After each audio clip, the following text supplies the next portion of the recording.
Numinous Podcast with Carmen Spagnola.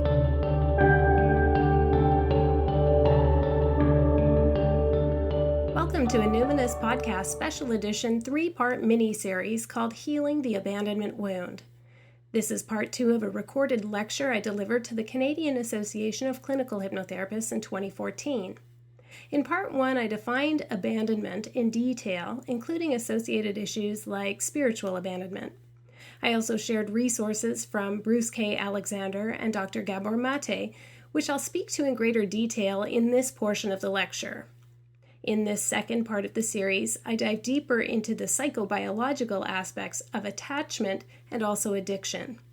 And here's where it might be helpful to have a few more resources on the topic of attachment. My own journey of discovery in this topic began as a pregnant woman about to become a single mother. I really wanted to make sure that even though my daughter would be growing up in a co-parenting household and potentially with some conflict in the beginning, that she knew she was wanted and felt very loved. And so I started just sort of perusing the shelves at the local bookstore, and one popped out at me by Dr. Sears called the Attachment Parenting Book. Now, Dr. Sears is well known as an attachment parenting expert. I didn't know that at the time, but it definitely formulated a lot of my philosophy, and I pretty much parented with an attachment parenting style. As my daughter became just a little bit older, not much, about a toddler, I discovered the book Hold On to Your Kids, Why Parents Need to Matter More Than Peers by Dr. Gordon Neufeld and Dr. Gabor Mate. In fact, that was my first exposure to the work of Dr. Gabor Mate. That book really impressed upon me how important attachment parenting was for the developing self-esteem and sense of self of teenagers. I could really see what had been lacking in my own upbringing and also where some great teachers and mentors had filled in the gaps for me. And so that became quite a seminal piece of work for me. Fast forward about a decade, and in my own relationship with my husband, I started to notice how there were some issues from my youth that I'd obviously saved up until I had the emotional intelligence to deal with them. And also what I was seeing in my clients, I was also starting to notice and recognize in my husband. And seeing this play out in my marriage became both painful and fascinating. And the book that really helped us through was what I cited in the first episode, The Journey from Abandonment to Healing by Susan Anderson. From her work, I started to really start to devour everything I could on attachment. So moving from sort of the abandonment side of the coin to the same issue, but speaking about it from attachment has been very enlightening for me. Some of the resources that you may want to look at now after this second episode would be by Dr. Sue Johnson, in particular her book, Hold Me Tight. Another often cited book is Attached by Amar Levine and Rachel Heller. Now, these are excellent books that I highly, highly recommend you read, but if you just would like sort of the Coles Notes, an excellent summary and synthesis of how attachment presents in relationship was written by Nora Samaran, and she had an excellent article that circulated around the internet for a while. It's easy to find. It's called The Opposite of Rape Culture is Nurturance Culture. She does a wonderful job of extrapolating from the interpersonal to the collective and the cultural. Finally, what I've been reading lately is The Will to Change, Men, Masculinity, and Love by Bell Hooks. I hope you find those resources helpful. Now, let's take up again where we left off. Here's part 2 of Healing the Abandonment Wound. So, let's talk about attachment. A lot of people don't want to get into attachment either because they're sort of like, oh, that's old stuff. And I've pulled my functioning up now, so I'm fine. And I can't do anything about having been left alone to cry or whatever as a baby, but I'm better now and I've done all this work. I think what's actually happening here when people are like, attachment or abandonment, it doesn't really resonate with me. It reminds me of this quote, and I think it's Thomas Hoare. I'm not sure who it is. It's like a doctor who said, there's no external remedy that doesn't, in fact, at some point, improve our condition without first making it worse.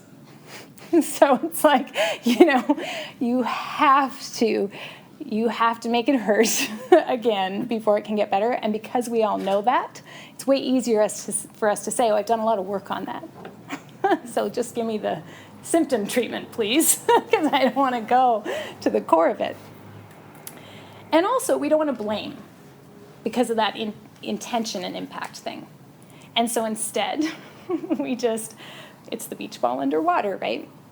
We have to deal with the impact. So we have to, if we can, as much as possible, set intent aside and really get to the root, which begins with attachment, healthy attachment. So you'll hear in popular culture a lot about attachment parenting.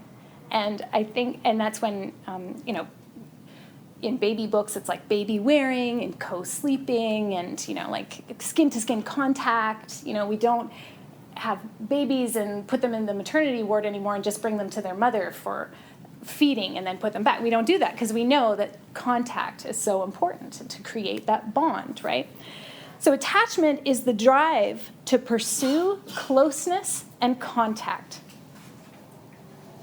Well, that never goes away, right, as an animal. But how do we develop it? So attachment is an emotional state, but neurologically speaking, it goes through different stages. So we can actually go all the way back in utero to the fetal state and actually begin. That is the beginnings of our implicit memory system, so the emotional memory, right? So when we're born, our brains have already developed the capacity to remember sensation and emotion. So if you think about it, there's a baby swimming around, just marinating in mom's emotions, right? There is like no filter. And from a spiritual perspective, what happens when one consciousness, one forming nascent consciousness enters another one? It's there's no answer to that. That's rhetorical. But it's an interesting question to ask, since from a transpersonal approach, which is my approach, we're always asking the questions on the physical, emotional, mental, and spiritual level. So I submit that to you as sort of food for thought. It's not until later in our first few years that we actually develop the brain structure for conscious cognitive memory, for remembering events. So this kind of area, so we've got our orbital frontal cortex. So in this part where the emotional brain is, kind of right behind the eyes, actually. I don't want to read too much into that, but I always find that very interesting. Right around this zone, spiritually speaking, you know what I'm talking about here. It's our intuitive sensing, right? So we talk about like, oh yeah, we're picking up nonverbal cues, but spiritual level, very important development of it, an energy center there. So right behind our eyes in the orbital frontal cortex, in order to develop healthy function, it requires healthy emotional input from an attached parent. So what I mean by that is, I'll give you this study that I think illustrates it really well. They did a study with new mothers, some who experienced postpartum depression, and others who did not experience that. And what happens in this orbital frontal cortex is our brain starts to develop this sort of reward punishment, the expectation muscle, kind of, right? So we're expecting what we can anticipate we will get with different behaviors. And it's kind of like a constant game of who loves me not. Who loves me not, right? Right through here. So with they wired everybody up to the brain scans and started to measure how joy was being recorded by the babies of the mothers who had easy first year, right? So they're having joyful experiences, and the babies are okay, this is good, right? They're picking it all up sort of subtly through the eyes, through the ears, through all these subtle senses. In the babies of the moms who had postpartum depression, even in the joyful encounters, those babies were over time less and less able to experience joy because they weren't receiving the input that sends the message to their bodies and their brains through their emotional brain, this is joy. That always breaks my heart, right? Like, they just have not developed the capacity for, oh, this is joy. And that mother, God bless her, that poor mother who's just doing the best she can, is loving the best she can, but she doesn't have what's happening there that helps the brain fire and function and develop in that healthy way that gives us the capacity to feel joy and coping and that sort of thing. So abandonment is a psychobiological process. It happens in the brain as much as it happens in the environment, as much as is a felt sense. It's very important to recognize that. And we'll talk later about neuroplasticity because that's got to come in, which is where hypnotherapy is so great, in order to be able to cope with the abandonment wound, which just will never go away. And Linda also mentioned the givens. We're just always going to be hurt by people and events and life. And so this is what we're trying to do, is develop our coping mechanisms. So everybody always kind of focuses, what I notice in the literature and in a lot of therapies, on the initial sensitizing event. So what happened? What's the why? What's the cause? What's the root? What's the origin? But a really thorough map of the trauma can be so elusive because of what is happening in the brain. So when you take people back in hypnotherapy to figure out what's the initial isolating event, it can be a little bit tricky, right? We think, oh, everything's in the subconscious mind. But we have to, as practitioners, get a little more precise and a little more careful about that. Because what we know happens in the brain is that typically with trauma, we have both memory gaps and vivid experiences. So it's not linear. It isn't all in there, and here's why. So your amygdala, the body's alarm system, gets input directly from your body without needing your cerebral cortex, right? So everybody knows that if you saw the stick in the bush, or you thought it was a snake, and so your body reacts and da-da-da. You don't need to think about, is that a stick or a snake? It just happens. So then when you notice that it's actually a stick and not a snake, you go, oh, okay, I can calm down. But you didn't need that information for your body to go into overdrive. So what's happening is it's just going right past the part of you that records the experience, right? It's going past the recording part. So the hippocampus, which is where the memory function of the emotional brain is, it develops at a different rate and different time from the amygdala. So there's very little contextual memory. So what I'm saying is the part of your brain that can record events isn't there until much later. So the part of your brain that records emotional response is the one that gets the information first. And lots of times it just bypasses the part of your brain that even records the information. Like, I won't know why you flipped out, right? So we can take people back in regression and be like, nothing happened, but they still have this vague feeling because it's very possible that their brain didn't even record it in the first place, especially if they were under the age of sort of 8, 9, 10. Now, other times, so this is another reason why when somebody who's like, I had a great childhood, I don't actually remember that much before 8 because it was so great. It's like, red flag, red flag, red flag, right? It's yeah. Now, other people can witness or participate in a trauma and have very bright, vivid memory of it because of what's going on hormonally. And so it jacks up and sort of kickstarts that part of the brain that records cognitive memory. you don't know which kind of person you're going to be. You don't know which kind of event is going to trigger which. So you can have one area of your life where you're like, oh yeah, I see the colors, I can smell the smells, it's all totally there and vivid. So the absence of that doesn't mean nothing happened. It just means that a different part of your brain was able to function and fire at that time. So we can't rely on uncovering in our therapy to try to get to the taproot of it, which is why understanding the complex of abandonment is helpful, because what you're looking for is pattern. So there's no one symptom that is diagnostic for abandonment, but a cluster is indicative. Okay? Okay, so that's what's happening neurologically, but what's happening relationally? So deprivation creates that heightened urge towards closeness in some people. And when the need isn't met in the child or the adult, what happens is this heightened stress. So what's stress really? Stress is a drive towards homeostasis in the face of excessive demands.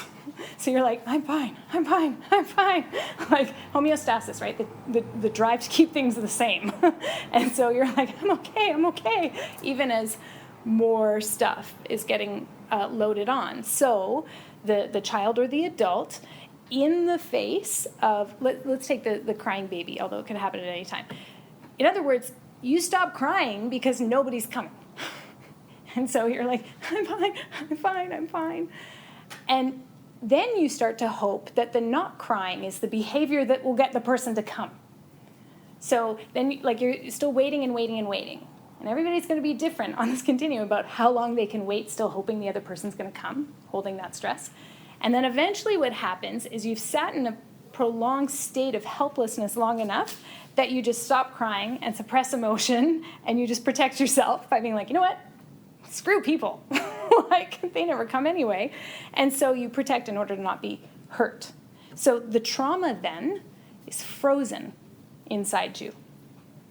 So it is like the flick is switched in fight, flight, or freeze, and now you're just stuck there. It never ends. So in order for healthy brain and emotional and relational development to occur in children, because most of us can find some abandonment origin pretty early, a child has to have an attachment relationship with a person with kind of four basic qualities. They have to be reasonably available. So it's usually not somebody who just comes once a year, even if it's like grandma and grandpa are so great and they were the sheltering influence and eye of the storm or whatever. If they're not reasonably present and available in a physical kind of way, that's not attachment. That's not good enough. They might feel very bonded and there may be a strong urge towards attachment, but that's not attachment. So they have to be reasonably available. They have to be protective. So they can't be throwing you under the bus with sarcasm or, there's a lot of different ways to not be protective, right? They have to be psychologically present. So mental health, that can make it difficult. A parent, a mom who's getting back into the workforce or, launching a company or whatever, when work becomes the other baby, that's not psychological presence, even if you work from home and all of that. And then finally, they have to be reasonably non-stressed out because of that whole, we'll call it energetic thing that's happening here, right? It's like what is love and joy and attachment if everything is like, I'm really stressed and I only have so much time for this, that kind of thing, right? So those are the four sort of hallmarks of healthy attachment relationship for the adult and the child. Otherwise, the child can suffer a whole host of impacts, including, like I said earlier, low self-esteem, anxiety. Another thing is their salience attribution is off. So salience attribution is basically assigning a value to your needs. So a person, like this is a good one for people who are highly functioning, a person who has a deeply compensated for abandonment wound often assigns a very high value to false needs and a very low value to real needs. So a false need like money, beauty or aesthetics, sex, and the low attribution of need would be intimacy, connection, relationship, like what we sort of commonly, hope is at the root of that, right? So remember the continuum. You can totally overcompensate towards achievement, acquisition of gold stars and blue ribbons, whatever those are in our culture, right? You can totally do that as a way you're trying to fill that thing that is the abandonment wound. You're trying to show, I'm fine. Stress inside, right?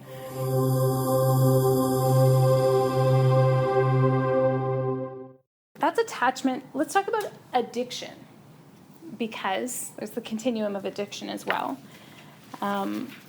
It's very interesting in the realm of Hungry Ghosts with Gabor Mate. He's working at the Portland Hotel, right, downtown East Side, and he has a, for physicians they call it sang-froid, which is cold blood, right? It's like you have to be pretty even Steven to work with really addicted, traumatized people. So he writes pretty honestly about, like, he's kind of a dick, right? And he's like pretty cold with them. Meanwhile, he's got his own compulsive shopping habit of classical music. But could you imagine spending $8,000 a month on something like that? Like, it's very eye-opening. You're like, whoa. Kind of hard to do. You would think, right? Lots of music not listened to. So what's that about? So he writes very candidly about judging his clients as he then himself is like off secretly going to this store, like spending all hiding from his wife. Like, it's very interesting. So I'd like to talk about addiction because it shows up in so many different forms and is particularly well hidden amongst our high-performing clients, of which I have many. So in the case of addiction, there is always an abandonment wound as a precursor. And it always involves isolation or dislocation. Every addiction involves an isolation or a dislocation. So what do I mean by that? Isolation meaning attachment or not within your immediate surroundings or the culture. And dislocation meaning I had strong attachment, but I don't have it now. So think about reservations. Think about, what is residential school? But cultural dislocation that cuts you off from a sense of belonging and eradicates that sense of connection and attachment. So belonging, every addiction is rooted in lack of belonging.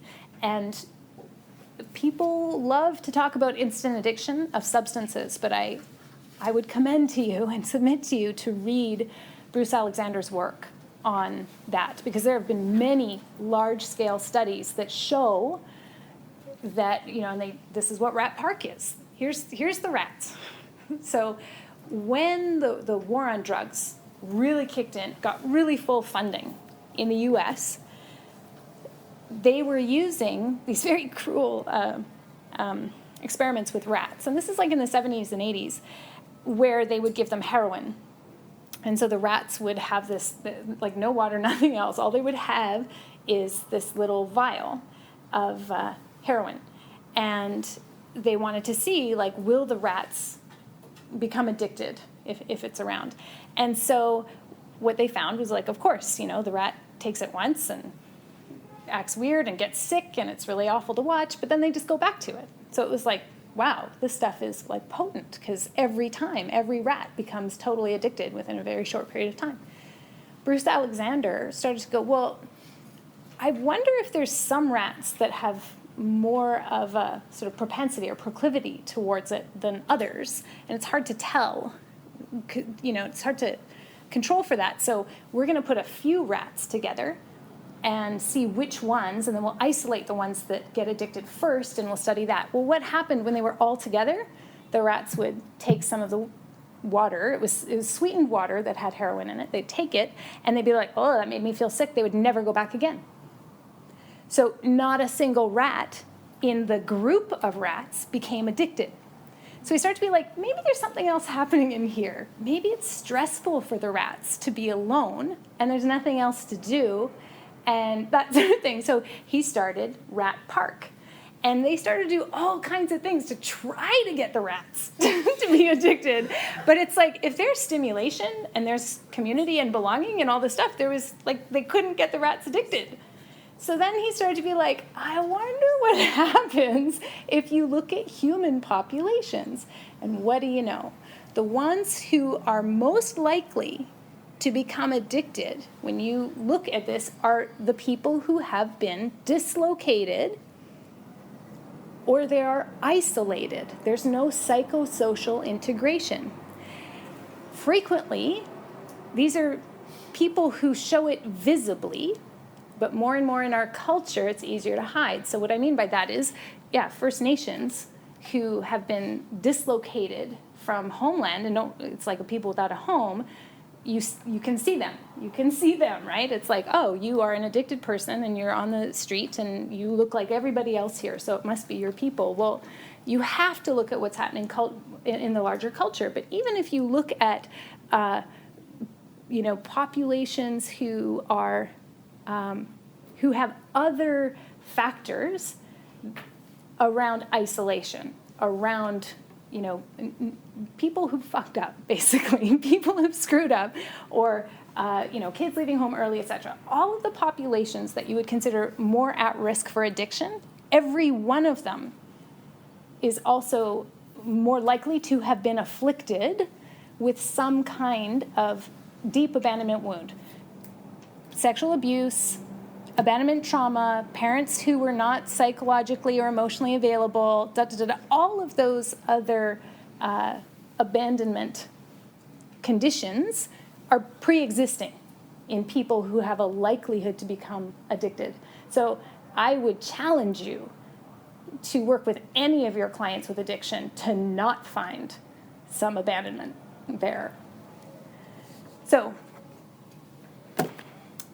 when it comes to the spiritual people, so remember that abandonment wound underpins workaholism, shopaholism, sex and porn, all of the things that we think of the isms. It also underpins digital, right? Like getting antsy, what's going on Facebook, right? It's not real, but it's the closest thing to social integration. And even what I would term excessive spiritual seeking and experimentation. It's just like you're constant, and then I went to this, and I went to that, and it's like this insatiable desire for, it's like, connection, but it's like, but what is missing? God, like what is when does it stop, right? So I think I gave you the notes about Bruce Alexander's The Myth of Instantaneous Addiction, but I really recommend, okay, I'll paraphrase it for you because I know nobody will. In Roots of Addiction and Free Market Society, this is where the cultural piece comes in. He did many studies after the rat thing because he was like, something bigger is happening about belonging here. So he studied the First Nations, and that one's pretty easy. White people off their land, you systematically make them feel isolated and stupid, and you take their children away, what's going to happen? There's going to be abandonment wounds. However, he also studied settling. So he went back through the history of the settling of Canada. And remember, the Hudson's Bay Company had outposts, and they're quite a proud company. And coming to Canada and expanding the fur trade meant that you had these outposts, and some of them quite northern, and you would be out there for a long time, either like hunting or trading with the First Nations. But you had to have stout people. So where did they go? They went to northern Scotland, to the Orkney Islands, because from a climate perspective, it's cold. Those people were very stout and quite, they were known for their sobriety. And this is a long time ago. And when you go back through the history and keep reading it out, it's like, oh, origin stories here. So we're talking epigenetics, right? We all carry the trauma of our ancestors. So Orkney Islands, they recruit all of these stout, well acclimated to the Canadian climate outdoorsmen, right? Who are going to come and settle, and they get land, da-da-da. So they come over, and what happens? They have to sever ties with a culture that had been historically very tight-knit. Very tight-knit relationally, and also very tied to the land. So sense of place, really strong. They send them to Canada, and what would you get? You'd be out there trapping, tanning, all that stuff, and you would get a mailbag once a year. What did they find? So along with your mailbag, you get your supplies, and you get whiskey, and you get da-da-da. What did they find? Within a year, rampant alcoholism, rampant, very high suicide rates, and people just kind of signing everything over to the company and like could not keep people going. So they almost did their own clinical trial in what happens when you take people and sever their connection with a sense of place and a sense of belonging, and you isolate them and you give them something that will numb that. So, yeah. And then he goes on to talk about how that echoes through the free market in many different ways. So instantaneous addiction is a myth.